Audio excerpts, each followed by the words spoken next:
شتێک ئەگەر بۆ ئاڵوگۆر دڵمان پێخۆش بێ لە کوردستانی ئێرانە ئەو شتە ئەبێ لە ناخی ئەو مجتەمەعەوە کاکە خەڵک بسیە خەڵک بێکارە خەڵک هەژارە خەڵک ئەمنیەت و ئاسایشی نییە تەسەوری ئەو کە ئێستا لە ئێرانە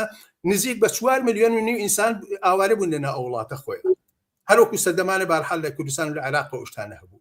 یەکە تو ئاوارە ئەبی لە خەدەمات و ویست و موچە و بوچە و هەرچی شتێکە پەیوەندی بە ژیانەوە هەبێت دەستت دادەبڕێ لە هەر حاڵە وی ئەم بارودۆخە مەسارەکەی ئەوەیە کە ئەحزابی سیاسی و ئەوانەی لە دەرەوەن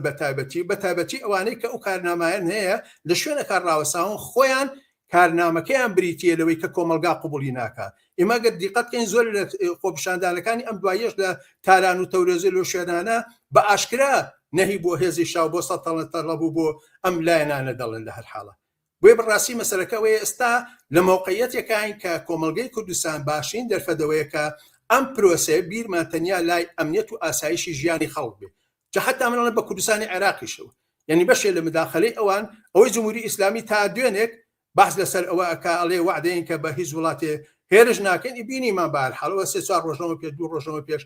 بردومانێکی کرد و حەدیقەلەوەی کە نەتیجەکەی بوو 6 پێشبەکەی کردە قوربانی مەسخەرەکە یا شتێکەکەی عیبە گەورەکە مە عیب نییە بۆ ئەم دەسەڵاتە بەڵام ئەوەی کە جێ سەر ڕوومانەکەم مەسروور بەرزانینە نێسروان بەرزانی ئێتە سەر تەلەڤیزیۆن و دڵی خەڵک خۆشەکە بۆەوەی کە بەڵێ جمهوری ئیسلامی وعدیان داوینە تێ کە بە دواسوون بکەیت یعنی کە تۆ ئەبینی ڕۆژ بە ڕۆژ ئەم جەنگە دەبێتە باعیسی ماڵوێرانی کوشت و قەشتاری خەڵک دەبێت ڕێگەیە بگریتە بەر دەفەت نەیە کە جمهوری ئیسلامی ئەو قڵشتە گەورە کاتەوە قەت و ئامەکەی خۆی پەرە پێ بدات